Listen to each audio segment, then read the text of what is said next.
So now that we've got our backgrounds done, let's start to make the rest of the stuff in our winter landscapes. Now I'm just using white, I'm just going to make a little hill here in the foreground. Now we've talked about foreground, middle ground, and background before. You should know what that is. We may have talked about atmospheric perspective. It's about how things get more gray as they go back in space. We're going to use that too. So I'm going to take some white paint and mix it on the paper. It's good to have paper down under what you're painting. It's easier for cleanup. And I'm just going to take a tiny bit of black and I'm going to mix it to my white. And then I'm going to make a hill right behind it in the middle ground. Just a little bit more gray than the first hill. After that, I'm going to add a tiny bit more black to my white or my gray. It doesn't take much. Make sure that you're washing your brush when you get different colors or get black on your brush, because we want to keep the paints nice. Now I am going to make a third hill a little bit more gray than the first two behind my other ones.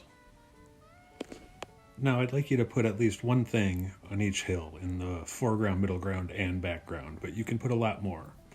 I am going to make some evergreen trees, and I only have primary colors, so I'm going to need to mix some green with that. So I'm going to take some blue, and then I'm going to mix it with some yellow for my trees. Remember to wash your brush. Now I'm just going to use this green and lay in some evergreen trees into mine. I'm just going to kind of make tiny little brush strokes. I'm going to put one in the foreground, one in the midground, and one in the background. If you have other ideas, go for it.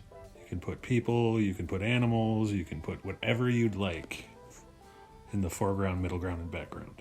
Now let's make it look a little bit more wintry. I'm going to put some dots around like it's snowing. Now, sometimes with those kind of trees, the snow will just kind of sit on top of them in the winter. I think it looks pretty. And I think I'm going to do a little bit of that on my evergreen trees. I'm just going to kind of lay in some bands of white in there. I think it's missing something, so I am going to make a tiny little deer on the middle ground hill. But again, you can make whatever you'd like. But think about making some tiny little details, because they really bring your painting together, just kind of really give it light. So think about doing something like that. I hope you like this. I love these pictures when they're done, and I can't wait to see yours. Bye, everybody.